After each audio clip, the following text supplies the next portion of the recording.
एक आदमी बिना स्कूलिंग किए ही scientist, mathematician, painter, architect, sculpture, inventor, engineer, writer, harmonist, skill mechanist और तो और master in anatomy, geology, astronomy, botany, history का ज्ञान हासिल कर सकता है, जिसकी बातें, किताबें, पेंटिंग्स मिलियंस ऑफ डॉलर में बिकती हैं, जो अपने बाप की नाजायज औलाद था। जी हाँ, मैं बात कर रहा हूँ the old time GOAT, one of the greatest man of the history, Leonardo da Vinci की।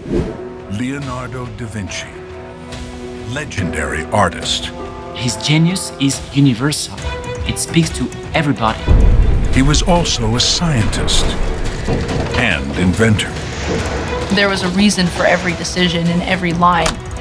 How did he create the most famous painting on Earth? Decoding Da Vinci, right now. तो बस आप लोग अंत तक मेरे साथ बने रहना, क्योंकि today we are going to explore the life of Leonardo da Vinci, जिसे कई लोग इतिहास का सबसे बड़ा पागल भी कहते थे। इसी पागलपन की वजह से इन्होंने बहुत से आविष्कार कर डाले। तो मैं अभिषेक शर्मा आप सभी लोगों का हम सब के यूट्यूब चैनल स्टडी फैक्ट पर स्वागत करते हैं। So come on, let's start the video. Leonardo da Vinci का जन्म 15 अप्रैल 1452 को इटली के प्रांत फ्लोरेंस और फ्लोरेंस के छोटे से टाउन विंसी में हुआ था। लियोनार्डो के पिता फ्यूरिसिनो डी एंटोनियो डी विंसी, जो कि एक काफी फेमस वकील थे, ये काफी वेल्थी फैमिली से थे। इनकी माता कैटरीना एक पीजेंट थी। हम जो हैं लियोनार्डो डी विंसी को फैक्ट के हिसाब से कवर करेंगे, मतलब इनकी लाइफ को मैं कई इंटरेस्टिंग फैक्ट में कवर करूंगा। एक मिनट अभिषेक, आप कैसे किसी की लाइफ को फैक्ट में कवर करेंगे? किसी की लाइफ में ज्यादा से ज्यादा 3 से 4 फैक्ट हो सकते हैं। मतलब अभिषेक, आप फैक्ट को खींचोगे ना, कुछ भी घिसे फिटे फैक्ट बना दोगे। अरे नहीं, तुम तो गलत समझ रही हो। पूरी वीडियो देखकर आप खुद ही बता देंगे कि हाँ, ये बंदा तो सच में एक फैक्ट इतने ही डिजर्व करता है रियलिटी में, और इनके जीवन का हर एक पल एक नया फैक्ट होगा। आप खुद ही वीडियो के एंड में मेरे को बता दोगे। तो फैक्ट नंबर 1, ये अपने माता पिता की एक बास्टर्ड संतान थी। बास्टर्ड का मतलब है नाजायज औलाद। अरे मतलब इनके पिता ने इनकी माता कैटरीना से बिना शादी किए लियोनार्डो दा विंसी को पैदा किया था। फैक्ट नंबर 2, लियोनार्डो के पिता पियरे दा विंसी ने 3 या 4 शादियां की थी, और लियोनार्डो की मां ने भी एक अलग से शादी की थी। ये वाली शादी कोई लीगली शादी नहीं थी जो इनके पिता से हुई थी। लियोनार्डो अपने पिता के साथ रहे थे, और इनके पिता ने इनको कभी बास्टर्ड नहीं माना था, बल्कि इन्होंने अपनी तरफ से इन्हें पूरी लेविश लाइफस्टाइल दिया था। लियोनार्डो के भाई बहन कुल 17 थे, और 12 इनके पिता से थे और 5 इनकी माता से थे। इनमें से कुछ की डेथ तो अर्ली टाइम में ही हो गई थी, और हाँ, लास्ट संतान इनके पिता से हुई थी जब लियोनार्डो की एज 46 साल थी। इसलिए इनका अपने भाई बहन से खासा लगाव नहीं था, और ये एक बास्टर्ड सन भी तो थे। जितने भी मतलब इनसे जितने भी छोटे भाई बहन थे, वो अपने आप को सुपीरियर मानते होंगे कि हमारी ब्लड लाइन आपसे ज़्यादा सुपीरियर है, हमारे पास तो अपने पिता का नाम है और आपके पास तो कुछ भी नहीं, तो इसलिए इनके साथ ज़्यादा बनती भी नहीं थी। फैक्ट नंबर 3, ये कभी स्कूल नहीं गए थे, इन्होंने बस बेसिक पढ़ना लिखना ही सीखा था। बाकी ये आदमी एक सेल्फ मेड था। 1466 में फ्लोरेंस आ गए थे, और इसी समय यानी 14 साल की उम्र में इन्हें अपने गुरु मिले थे, एंड्रिया दी सियोन, जिसे वर्सियोचियो के नाम से भी जाना जाता है। इनकी वर्कशॉप में ये पेंटर थे और एज अ अप्रेंटिस काम कर रहे थे। फैक्ट नंबर 4, अपने गुरु को ही चेला बना दिया था, मतलब ये पेंटिंग को वर्सियोचियो से भी ज्यादा जानने लगे थे। 1472 में 20 साल की उम्र में गिल्ड में एंट्री ले ली थी, और ध्यान रहे ये एक बास्टर्ड सन होने के बावजूद भी इन्हें गिल्ड में एंट्री मिल गई थी। इसकी वजह से, इनके बस टैलेंट की वजह से। वैसे कोई बास्टर्ड सन को मुंह भी नहीं लगाता है। और गिल्ड क्या है? गिल्ड होता है एक बड़े बड़े पेंटर का समूह, यानी ये एक तरह से यहाँ पर अपनी नॉलेज को और ज्यादा निखार पाए और इन्हें अच्छा अच्छा काम मिला। इसी समय इन्होंने कई फेमस पेंटिंग अपने गुरु के साथ कोलैबोरेशन करके बनाई थी, और ये बैप्टिज्म वाली जो पेंटिंग है, ये उस समय की इनकी सबसे फेमस पेंटिंग थी। और बैप्टिज्म का मतलब क्रिश्चियन के अंदर होता है धार्मिक स्नान, यानी जब आप क्रिश्चियन बनते हो, या एक प्रोसेस होता है जिसे ये धार्मिक स्नान कहते हैं। सबको बैप्टिज्म से एक बार गुजरना होता है। Fact number 5, Leonardo da Vinci ने कभी शादी नहीं की, लाइफ टाइम ये कुंवारे थे।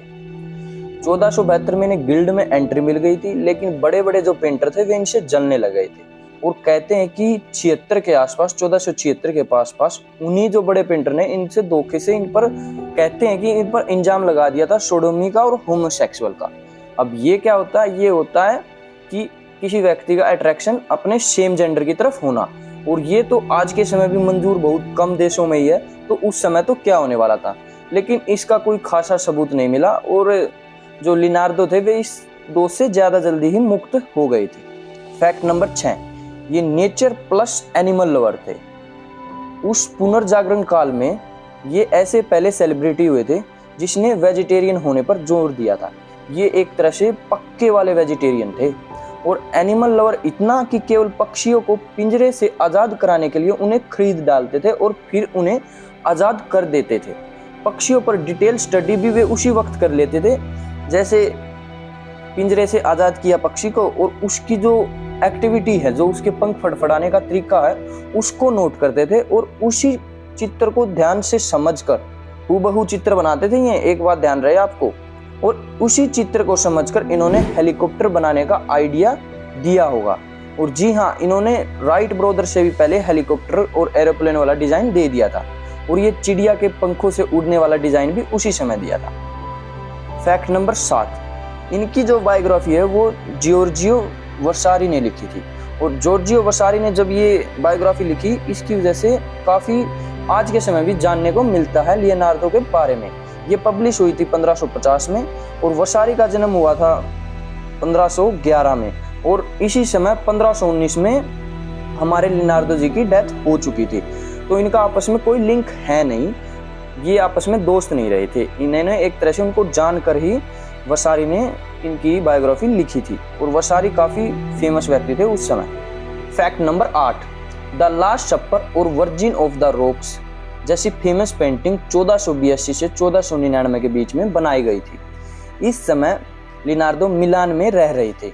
वैसे द लास्ट सपर और मोनालिसा पर अलग से एक डेडिकेटेड वीडियो बन सकती है, यानी दोनों पर अलग से डेडिकेटेड वीडियो बन सकती है। उसको अगर आप कहोगे कि इनके बारे में भी हमें जानना, तो आपकी फरमाइश में क्यों नहीं, जरूर मैं उन वीडियो को भी बनाऊंगा। लेकिन अभी इनको मोटा मोटा ही कवर करते हैं। द लास्ट सपर दीवार पर बनाई गई पेंटिंग थी जो लॉर्ड जीसस के अपने 12 शिष्यों के साथ क्रूसिफाइड से एक दिन पहले की पेंटिंग है। ये वो टाइम है जब लॉर्ड जीसस कहते हैं कि कल मेरा आखिरी दिन है, तुम 12 शिष्यों में से एक मुझे धोखा जरूर देगा। बस इसी रिएक्शन पर यह पेंटिंग टिकी हुई है। इस वॉल के अपोजिट साइड लियोनार्डो ने लॉर्ड जीसस के क्रूसिफाइड की इमेज बनाई थी। वैसे इस पेंटिंग को समय के साथ काफी नुकसान हुआ, जैसे वर्ल्ड वॉर फर्स्ट में, सेकेंड में, और भी बहुत से नुकसान इस पेंटिंग को झेलने पड़े हैं। Fact number 9, the last supper painting को ध्यान से देखने पर लियोनार्डो ने इसमें एक मिस्टेक की है। लियोनार्डो ने खाने की टेबल में ईल के साथ संतरे की स्लाइस रख दी है, बट उस समय ये उपलब्ध ही नहीं थे। अरे ये कोई गलती वलती कुछ नहीं है। दरअसल 16वीं सेंचुरी में, यानी लियोनार्डो वाले समय में, इटली के अंदर ईल के साथ संतरे की स्लाइस खाना एक नॉर्मल बात थी। वैसे सपर का मीनिंग भी रात का खाना ही होता है, तो नाम से पेंटिंग तो क्लियर हो ही रही है। Fact number 10, Leonardo da Vinci का आखिरी समय फ्रांस में बीता था, जिसके कारण ही मोनालिसा की पेंटिंग फ्रांस में रही है। और अब इटली वाले क्या कहते हैं कि जो दा विंची थे वे हमारे इटली के थे, तो आप ये पेंटिंग हमें दो। दरअसल 1482 से 1499 में मिलान में रहे थे। फिर मिलान कौन सा एरिया है? ये मिलान वो वाला एरिया जो इटली में पड़ता है। फिर वहाँ से फ्रांस के राजा ने मिलान पर अटैक कर दिया था, जिसके कारण ये अपने फ्लोरेंस में आ गए थे। फिर कुछ समय बाद अटैक ठंडा पड़ा तो वापस मिलान गए। लेकिन इस बार फ्रांस के राजा फ्रांसिस I ने मिलान पर पूर्ण कब्जा कर लिया और लियोनार्डो को अपने पास ट्रॉफी के रूप में रखा। और वैसे ये इनके टैलेंट से भी भली भांति परिचित थे, तो इन्हें अपने महल में ही रखा था। अब जो ये फ्लोरेंस और मिलान आए हैं, ये अलग अलग छोटे छोटे किंगडम थे इटली में। इटली एक नहीं था उस टाइम पर, इटली बाद में एक हुआ था। इटली का यूनिफिकेशन 1861 से शुरू और 1873 में खत्म हुआ था। 10th की क्लास में स्पेशल क्वेश्चन है ये। फैक्ट नंबर 11, वैसे विंसी की हाइट 5 फुट 8 इंच बताई जाती है। ये राजा के दिए महल में 2 मई 1519 को 67 साल की उम्र में कोलेक्स जगह पर मोक्ष प्राप्ति कर गए थे। चलिए यहाँ तक हमने इनकी लाइफ को चरणबद्ध तरीके से समझा। अब इनके रैंडम फैक्ट के बारे में जानते हैं जो काफी इंपॉर्टेंट है। इनको one of the greatest man of the history का टाइटल दिलाने में ये फैक्ट काफी मददगार साबित होंगे। फैक्ट नंबर 12, ये एम्बीडेक्स्ट्रस थे, यानी ये दोनों हाथों से लिख सकते थे। बल्कि ये नहीं, ये लिख भी सकते थे एक हाथ से और दूसरे हाथ से ड्राइंग भी बना सकते थे। क्यों 3 इडियट वाला कुछ सीन याद नहीं आया आपको? Fact number 13, Leonardo da Vinci mirror writing कर सकते थे। मिरर राइटिंग क्या होता है? ये अक्षरों को उल्टा लिखते थे। मतलब अगर आप लियोनार्डो का लिखा पढ़ना है तो शीशे के सामने ले जाना होगा। After that you can easily read and understand. और ये कहते हैं जो मिरर राइटिंग करते थे ना, वो काफी जो इंपॉर्टेंट बातें थे उनको ही मिरर राइटिंग में लिखते थे। It's me, Leonardo da Vinci. I have a new project for you. It is called mirror writing. Fact number 14, इन्होंने अपने संपूर्ण जीवन में लिखी किताब इनसे रिलेटेड जो 7000 पन्नों की है, इसमें इन्होंने इतना डिटेल में सभी चीज़ों का स्केच लिखा है। ये जितनी भी वीडियो की जितनी भी फुटेज मैं यूज कर रहा हूँ, ज़्यादातर फोटोज जो इस वीडियो में यूज होंगे वे इसी किताब से ली हुई हैं। आप सोच रहे हो कि ये रियलिटी में इन्होंने बनाई है अपने हाथ से। इस किताब का नाम है कोडेक्स हैमर, जिसे लेस्टर कोडेक्स के नाम से भी जाना जाता है। इसे 11 नवंबर 1994 को ब्रिटिश में एक ऑक्शन हाउस के अंदर, यानी एक बोली हो रही थी, उसके अंदर बिल गेट्स ने $30 मिलियन में खरीदा था। अरे अभिषेक भाई, ऐसा क्या इस बुक में? अरे भाई साहब, इस बुक में एक तरह से अभी के लिए ये समझ लो, ये बुक फ्यूचर प्रिडिक्ट कर सकती है। इस बुक के अंदर लियोनार्डो ने इतना कुछ लिखा है जो आगे अभी होना बाकी है, जो हमने कुछ खोज कर ली लेकिन कुछ हम करेंगे इन फ्यूचर। और बिल गेट्स ने 3 साल के बाद, खरीदने के 3 साल के बाद, यानी 97 के आसपास इस बुक को ऑनलाइन पब्लिश कर दिया था। 500 to start, $5.5 million to start it. Good start. It's 1994, and we're watching an auction in a sales room at Christie's in Manhattan. 19,500,000. Next bid is 20. 20 million. On sale is a one-of-a-kind Leonardo da Vinci manuscript known as the Codex Hammer. 25 million. At 25 million in this room. Now, the audience in the room doesn't know this, but a representative for Microsoft co-founder Bill Gates is bidding on the phone. Fact number 15, रात को ये कब्रिस्तान जाया करते थे और शवों को निकालकर उन पर डिटेल स्टडी किया करते थे। अरे अभिषेक, ये तो क्राइम नहीं होगा?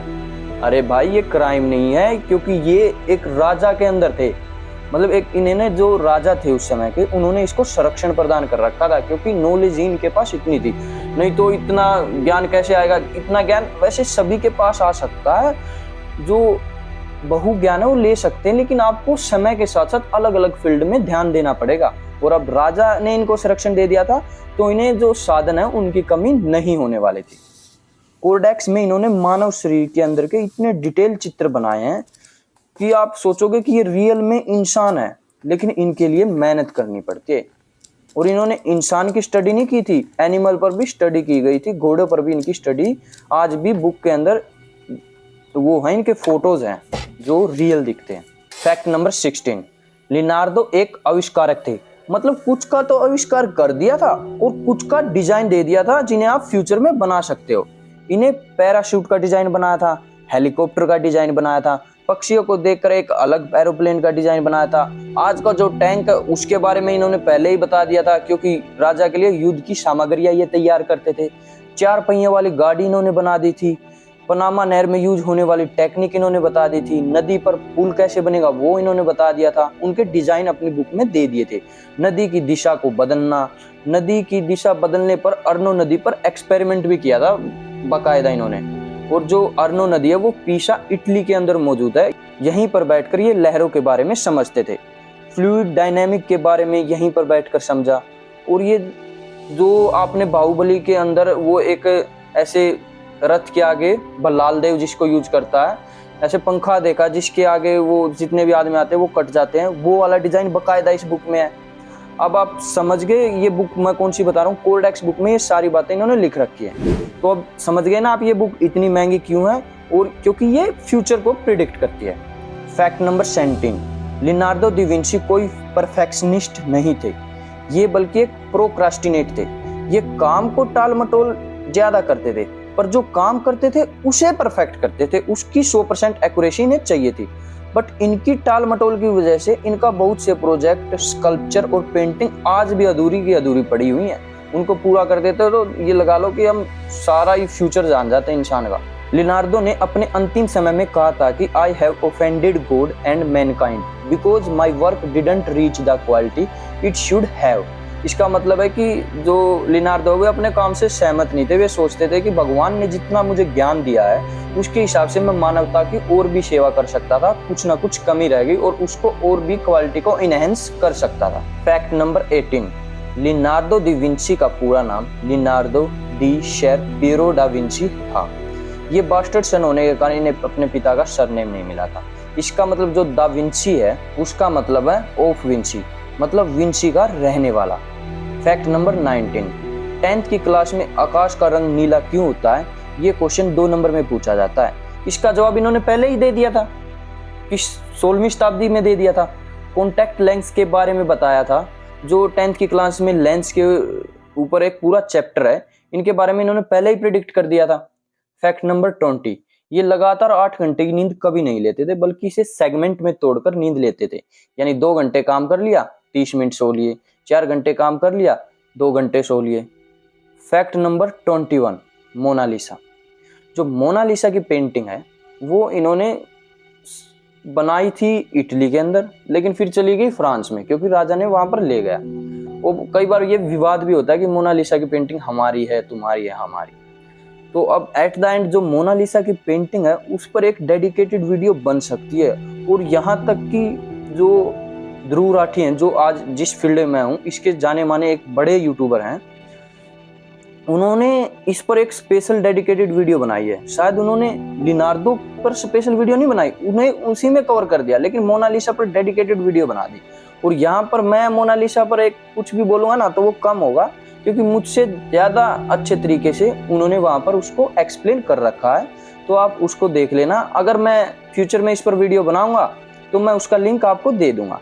तो अब उनकी वीडियो मेरे से बेहतर क्यों है, क्योंकि 3 रिसर्चर हैं, 3 ऐसे लोग हैं जो पार्ट टाइम कभी कभी मदद कर देते हैं रिसर्च करते वक्त। 6 एडिटर्स हैं, जिनमें से 4 मेन चैनल के वीडियो एडिटर्स हो गए, 2 ब्लॉग चैनल के एडिटर्स हो गए और 2 लोग सबटाइटल्स लिखने के लिए। तो ये पूरी टीम है जो कि आज के दिन है। चलो यार अब बहुत हो गया, फैक्ट में वीडियो बनाएंगे तो काफ़ी लंबी हो जाएगी। तो एक काम करते हैं, इसको नहीं है स्टोरी टेलिंग के मेथड से ही करते हैं। तो करते हैं। लिनार्डो दा विंची एक मोटिवेटर भी थे, क्योंकि इनकी जो स्टोरी होती थी और जो इनकी कही बातें होती थी उनसे आज भी लोग मोटिवेट होते हैं। इनके द्वारा बोले गए बोल पर संदीप महेश्वरी जैसे बड़े क्रिएटर ने अपना एक पूरा सेशन कर रखा है, जो यूट्यूब पर आज भी उपलब्ध आप देख सकते हो। लिनार्डो की एक फेमस लाइन है, simplicity is the ultimate sophistication. Simplicity is the ultimate sophistication. इस लाइन का मतलब है कि सिंपलिसिटी ही सबसे एडवांस वर्जन है किसी चीज को समझने का। मतलब आप सिंपल और आसान रहो, आप चलोगे। मतलब चीजों का सिंपल और आसान होना जरूरी है यहाँ पर। जैसे सारी नॉलेज किताबों में पहले से लिखी तो है, लिनार्डो दा विंची पर रिटन बुक्स अवेलेबल हैं, लेकिन वहीं यूट्यूब पर मेरी लिनार्डो वाली वीडियो पर आपने क्लिक किया। किस लिए क्लिक किया? क्योंकि इतनी बड़ी किताब कौन पढ़ेगा। इससे तो अच्छा है भाई कोई 20 से 25 मिनट की वीडियो ही देख लो, जिसमें आप चित्र भी देखेंगे, कोई कहीं से चित्र आ रहा है, यानी आप विजुअली चीज़ों को ज़्यादा देखना चाहते हो, यानी आप अपने माइंड को रिलैक्स देखना चाहते हो, अपने माइंड से बहुत कम काम करवाना चाहते हो। और यहीं पर आपको सजेशन में ध्रुव राठी की वीडियो मिल जाए तो आप निसंकोच उसी वीडियो पर क्लिक करेंगे, मेरी वीडियो पर क्लिक नहीं करेंगे। क्यों नहीं मेरी वीडियो पर क्लिक करेंगे? क्योंकि आपको पता है ध्रुव राठी एक ब्रांड है, उसकी जो रिसर्चिंग है, उसकी जो ऑथेंटिसिटी है वो मुझसे ज़्यादा है, उसमें एडिटिंग भी सबसे हाई लेवल की मिलेगी। लेकिन मेरी वीडियो या मेरी कोई ब्रांड वैल्यू अब तक बनी नहीं है। और मैं भी मानता हूँ कि ध्रुव राठी की वीडियो आज के समय में मुझसे अच्छी हैं, लेकिन इन फ्यूचर आई डेफिनेटली मैं ध्रुव राठी को बीट कर दूंगा इस मामले में। बस आप लोगों से साथ की उम्मीद है, अगर आप मेरा साथ दोगे तो मैं क्या पता क्या कर दूं इन फ्यूचर में। तो साथ देते रहना बस आप लोग। चलो छोड़ो काम, मेरे को फ्यूचर में लेके चले गए आप। लिनार्डो दा विंची 16वीं शताब्दी में साइंस को आर्ट के साथ रखकर समझते थे। यानी उस समय वो साइंस को आर्ट से अलग नहीं मानते थे। वो फिजिक्स को ज्योग्राफी के साथ समझते थे, वो केमिस्ट्री में मैथ ढूंढते थे, बायोलॉजी में फिजिक्स का इस्तेमाल करते थे, केमिस्ट्री के साथ आर्ट को जोड़ते थे। शायद इसीलिए वो लीजेंड बने रहे। उनकी जो किताब है कोडेक्स हैमर, उसमें आप एक बात नोट करना कि जो स्पेस है, एक तो सारा स्पेस उन्होंने यूज कर लिया क्योंकि उस समय पे जो पेज थी उनकी वैल्यू बहुत ज़्यादा थी। और वो देखना कहीं पर उसने मानव के चित्र बनाए हुए हैं, फिर कहीं पर ब्रिज आ गए जिसमें फिजिक्स यूज हो रही है, फिर अचानक से किसी घोड़े के बारे में बता दिया जिसमें बायोलॉजी यूज हो रही है, किसी में हार्ट का चित्र आ गया। तो एक तरह से वो चीज़ों को इंटरलिंक करते थे, कभी केमिस्ट्री को आर्ट के साथ जोड़ देते थे, कभी आर्ट को केमिस्ट्री के साथ जोड़ देते थे। इसी का कारण वो लीजेंड है। इन जो चीज़ें हैं उन्हीं के कारण वो लीजेंड है।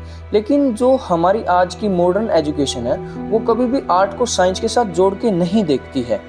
जैसे ही आप देखोगे कि कोई सक्सेसफुल इंजीनियर किसी आर्ट वाले बंदे से मिलता है तो वो उसकी एक तरह से इज्जत नहीं देता, उसको अपने से छोटा समझता है। बट जो हमारी न्यू एजुकेशन पॉलिसी 2020 आई है ने इस गैप को कुछ हद तक भरने की कोशिश की है, बट इसको सही तरीके से इम्प्लीमेंट होने में अभी समय लगेगा। अगर मैं आपको कहूँ कि कोई बंदा एक दिन में, यानी उसकी जो इनकम है पर डे की वो 400 करोड़ है, तो आप मानोगे? नहीं मानोगे ना। अगर आपको लगे कि मैं झूठ बोल रहा हूँ तो आप मेरी ये वाली वीडियो देखिए, आपको यकीन हो जाएगा कि हमारे वर्ल्ड में ऐसा भी बंदा हुआ है जिसने पुराने समय में, अब की समय में नहीं, पुराने समय में दिन के 400 करोड़ भी कमाए हैं। और वीडियो का लिंक डिस्क्रिप्शन में है। तो आज की वीडियो में इतना ही।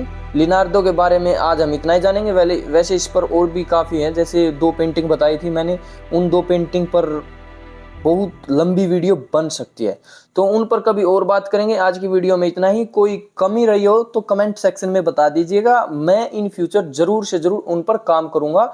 या मेरे कोई बोलने के तरीके में आपको लगाओ, कोई एडिटिंग स्टाइल कम लगाओ। हाँ, एडिटिंग स्टाइल आज के समय में आपको कम लग सकता है क्योंकि थोड़े संसाधन कम है ना, तो उसके हिसाब से मेरे को आता भी अभी कम है, तो मैं इसको ठीक करने की ज़रूर कोशिश करूँगा। तो आपसे बस इतनी रिक्वेस्ट है, आप चैनल को सब्सक्राइब कर दीजिएगा और आपका भाई ज़रूर अपने कंटेंट में सुधार करेगा। तो मिलते हैं आपको किसी नई वीडियो में, और ऐसी ही इंटरेस्टिंग वीडियो मैं आपके लिए लाऊंगा। तो मेरी तरफ से सभी व्यूअर्स को जय श्री राम।